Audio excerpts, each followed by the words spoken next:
हरे कृष्णा। तो हनुमान जन्मोत्सव की आप सभी को ढेर सारी शुभकामनाएं। आप सभी जानते हैं कि भगवान श्री राम के अनन्य भक्त श्री हनुमान जी, जहाँ पर भगवान श्री राम का नाम होता है वहाँ पर हनुमान जी का नाम निश्चित है, वहाँ पर आना है। तो इस प्रकार से कहते हैं कि दुनिया चले ना श्री राम के बिना और राम जी चले ना हनुमान के बिना। तो भगवान श्री राम का कोई भी कार्य बिना हनुमान जी के नहीं होता है। और हनुमान जी भी भगवान श्री राम की सेवा में हमेशा तत्पर रहते हैं।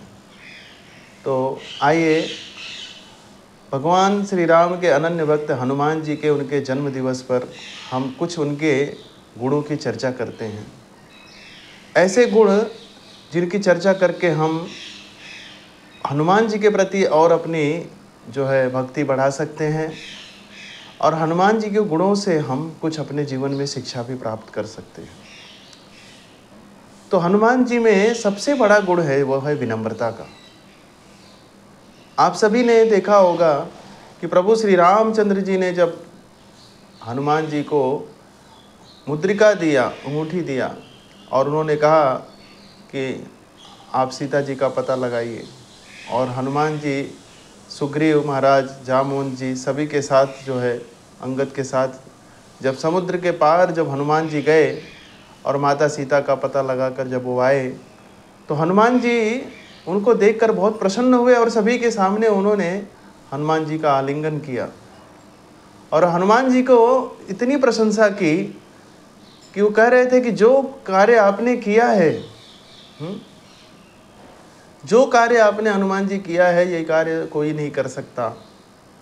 लेकिन हनुमान जी अपनी प्रसन्नता को, अपनी बड़ाई को सुनना स्वीकार नहीं कर रहे हैं। वो बड़ी विनम्रता से भगवान के चरणों में गिर के कह रहे हैं, सोई सब तब प्रताप रघुराई, नाथ न कछु मोरी प्रभुताई। हे प्रभु, इसमें कोई मेरा बड़प्पन नहीं है, ये सब आपकी कृपा से हुआ है, इसमें मेरा कोई योगदान नहीं है। ये विनम्रता का लक्षण है। वास्तव में इस संसार में यदि कोई शक्तिशाली हो जाता है तो विनम्रता पाना बड़ा ही कठिन हो जाता है। विनम्र होना बहुत ही कठिन हो जाता है। जिसको मान सम्मान पद प्रतिष्ठा धन ऐश्वर्य मिल गया, वो व्यक्ति हमेशा मद में, अहंकार में, गर्व में, जो है क्रोध में पागल रहता है। लेकिन हनुमान जी से हमें एक शिक्षा लेनी चाहिए। चाहे हम कोई भी बड़ा से बड़ा कार्य कर ले इस संसार में, हमें हमेशा विनम्रता का जो है आभूषण ग्रहण करते रहना चाहिए, जिससे हम भगवान की भक्ति को सदैव प्राप्त कर सकें।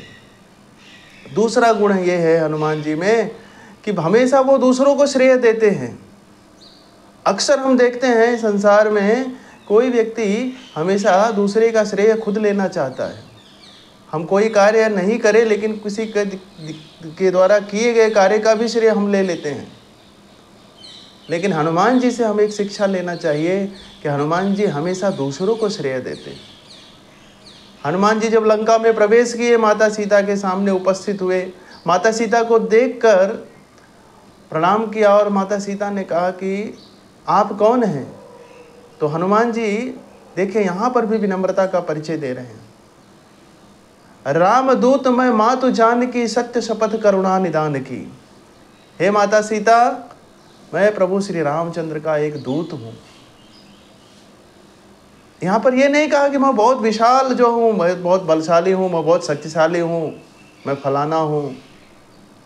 हनुमान जी अपनी जो है अपना परिचय एक दास के रूप में दे रहे हैं, एक सेवक के रूप में दे रहे हैं। और हम सदैव अपने परिचय अपने एक मालिक के रूप में देना चाहते हैं। और फिर हनुमान जी ने कहा कि माता चलिए मैं आपको लेकर जाऊंगा यहाँ से भगवान श्री राम के सामने। माता सीता ने कहा, हे पुत्र, ये राक्षस बहुत बलशाली है, तुम्हें पता नहीं है कितने शक्तिशाली हैं। ये तुम्हारे जैसे बंदरों को खा जाएंगे। तो हनुमान जी ने अपना विशाल शरीर धारण किया और माता सीता के सामने एक पहाड़ जैसे विशालकाय पर्वतकार शरीर को धारण करते हुए फिर भी विनम्र होकर माता सीता को प्रणाम कर रहे हैं। कहते हैं, माता यह तो रूप मैंने सिर्फ इस लंका में प्रवेश करने के लिए धारण किया था। वास्तव में मैं आपको यहाँ से लेकर जा सकता हूँ और कोई राक्षस नहीं रोक सकता मुझे। और माता सीता कहती हैं, लेकिन तुम पुत्र नहीं जानते हो, रावण की सेना बहुत शक्तिशाली है, बहुत बड़े बड़े राक्षस हैं यहाँ पर, और रावण खुद जो है बहुत शक्तिशाली है।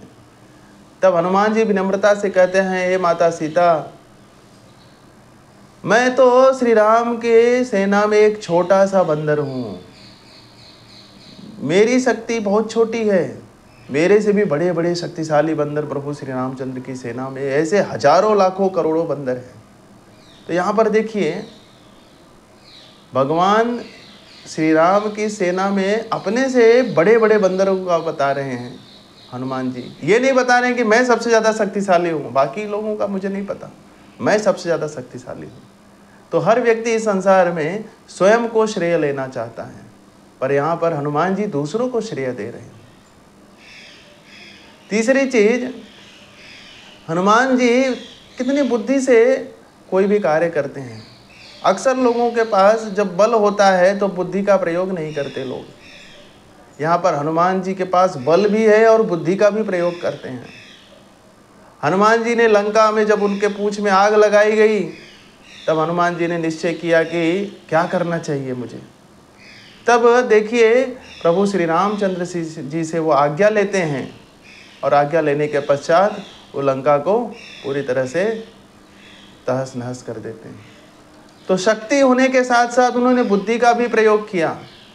तुरंत ही वो माता सीता की जो है वहाँ पर जो है अशोक वाटिका में गए। उनको याद आया कि ऐसा ना हो मैंने लंका में आग लगा दी और माता सीता को भी कुटिया में आग लग गई हो, अशोक वाटिका में भी आग लग गई हो। तुरंत वहाँ पर गए और वहाँ पर उन्होंने देखा, तो माता सीता को सुरक्षित देकर वो बहुत प्रसन्न हुए। तो बल के साथ साथ बुद्धि का भी, विवेक का भी प्रयोग होना बहुत ही आवश्यक है। आज संसार में कोई शक्तिशाली हो जाता है तो बुद्धि को प्रयोग ही नहीं करता। तो हनुमान जी से हमें शिक्षा लेनी चाहिए, और साथ ही साथ हमें हनुमान जी से ये भी शिक्षा लेनी चाहिए कि हनुमान जी भगवान श्री राम का सदैव गुणगान करते रहते हैं। उन्हें मान सम्मान पद प्रतिष्ठा से कोई मतलब नहीं है। एक बार भरी सभा में विभीषण ने जब कहा, हनुमान जी को सब भगवान श्री राम सबको कुछ ना कुछ आभूषण उपहार में दे रहे थे, तो हनुमान जी को भी कुछ आभूषण उपहार में मिला। तो हनुमान जी उसे तोड़ तोड़ कर देखने लगे। तो विभीषण ने कहा, तुम बंदर की जाति, तुमको पता नहीं है मोतियों की माला है, तुम उसको तोड़ तोड़ के फेंक रहे हो। तब हनुमान जी ने विभीषण को जवाब दिया, जरूर मैं बंदर ठहरा, लेकिन जिस मोतियों में भगवान का अगर दर्शन मुझे नहीं प्राप्त हो रहा है, वो मोती मुझे कंकड़ पत्थर की तरह समान लगते हैं। तो वास्तव में ये पूरे रामायण में, संपूर्ण रामायण में अक्सर ये देखा जाता है कि हम सभी लोग सुंदरकांड पाठ को करते हैं। ये सुंदर कांड इतना प्रचलित क्यों हुआ, इसके पीछे भी एक रहस्य है। क्योंकि सुंदर कांड में ही भगवान श्री हनुमान जी श्री रामचंद्र से मिलते हैं, इसीलिए इसको सुंदर कांड कहा गया है। सुंदर का मतलब होता है, जब प्रभु श्री राम जी हनुमान जी को मिले तो बहुत सुंदर हनुमान जी दिख रहे थे। हनुमान जी वास्तव में बंदर हैं, लेकिन बहुत ही सुंदर हैं। इसीलिए बंदर को किम पुरुष कहा जाता है। किम पुरुष का अर्थ होता है, क्या यह मनुष्य है या जानवर है। संस्कृत का अगर शब्दार्थ किया जाए तो किम पुरुष मतलब क्या यह मनुष्य है या बंदर है।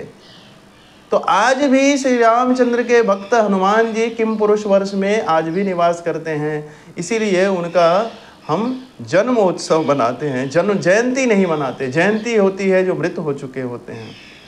हनुमान जी आज भी पूरे संसार में जहाँ पर भी भगवान श्री राम की कथा होती है वहाँ पर वह पहुँच जाते हैं, क्योंकि भगवान श्री राम की कथा उन्हें बहुत ही प्रिय है। हमेशा भगवान श्री राम की कथा में ही वो अपने आप को लगाए रखते हैं। हमेशा प्रभु श्री रामचंद्र के गुणगान ही करते रहते हैं। इसीलिए प्रभु श्री रामचंद्र जी ने सुंदर कांड को बड़ा ही महत्व दिया कि कोई भी व्यक्ति अगर भगवान श्री राम के चरित्र को पूरा ना पढ़े, लेकिन केवल सुंदर कांड का पाठ भी अगर कर लेता है रामायण में, तो भी वे भगवान जो है प्रसन्न हो जाते हैं, क्योंकि उसमें प्रभु श्री राम के अनन्य भक्त हनुमान जी का प्रसंग आता है। एक बार क्या हुआ, प्रभु श्री कृष्ण द्वारिका में बैठे हुए थे और देखा कि सत्यभामा आकर उनके पास बैठी हुई है। सत्यभामा जो है बहुत ही उस अहंकार में युक्त लग रही है। तो भगवान कभी कभी अपने भक्तों का अहंकार जो है तोड़ते हैं। तो उन्होंने एक योजना बनाई कि मुझे इनका अहंकार तोड़ना चाहिए। तो उन्होंने जो है गरुड़ जी को बुलाया। गरुड़ जी से कहा कि गरुड़ जी, आप जाइए गंधमान पर्वत पर हनुमान जी बैठे हुए हैं, उनको लेकर आइए, उन्हें कहिए कि प्रभु श्री रामचंद्र बुला रहे हैं, तो वो तुरंत आ जाएंगे। तो गरुड़ जी वहाँ पर गंधमादन पर्वत पर गए और वहाँ पर हनुमान जी को कहा कि प्रभु श्री रामचंद्र जी यथाशीघ्र आपको बुला रहे हैं, चलिए आप मेरे ऊपर बैठिए, मैं आपको तुरंत पहुँचा दूँ। हनुमान जी ने कहा नहीं नहीं, आप चलिए, मैं आ जाऊँगा।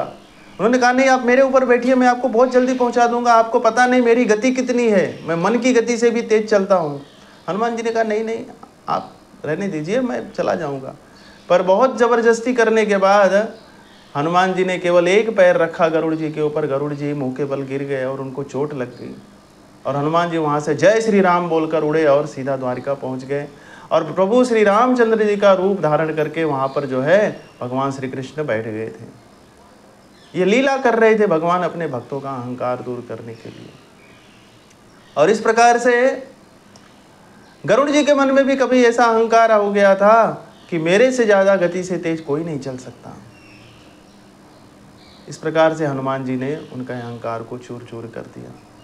और जब वहाँ पर पहुँचे और जब वहाँ पर प्रभु श्री रामचंद्र जी को प्रणाम करते हुए कहा, प्रभु ये किसको आपने पास में बिठाया है, ये कौन दासी है जो आपके पास में बैठी हुई है, माता सीता कहाँ है, जानकी कहाँ है।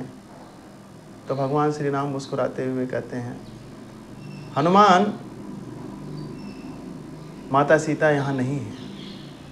तो कहें ये दासी को क्यों बिठाया है आपने। यह सुनते ही जो है सत्यभामा जी का अहंकार नष्ट हो गया कि मैं सबसे ज़्यादा सुंदर हूँ, यानी मेरे से भी ज़्यादा सुंदर माता सीता है। और इस प्रकार से जैसे हनुमान जी को प्रवेश करते हुए सुदर्शन जी ने रोकने का प्रयास किया कि आप अंदर नहीं जा सकते मेरी अनुमति के, तो सुदर्शन महाराज को क्या किया, हनुमान जी ने अपने मुंह में धारण कर लिया। करोड़ों करोड़ों सूर्य के समान तेज प्रकट करने वाले, अग्नि को तरह प्रकाशित करने वाले, जलाने वाले सुदर्शन महाराज को उन्होंने मुंह में धारण कर लिया और अंदर प्रवेश किया।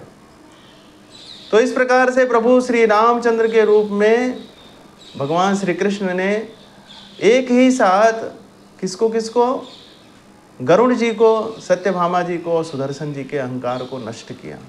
और वो भी किसके द्वारा, हनुमान जी के द्वारा।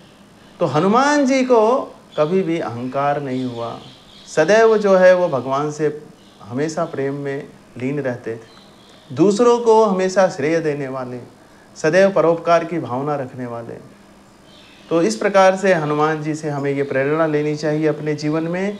यदि हम हनुमान जी की तरह विनम्र होकर भगवान श्री राम की भक्ति में लगे रहेंगे तो निश्चित रूप से जो है, कहते हैं कि राम काजू कीन्हु बिना मोहि कहाँ विश्राम।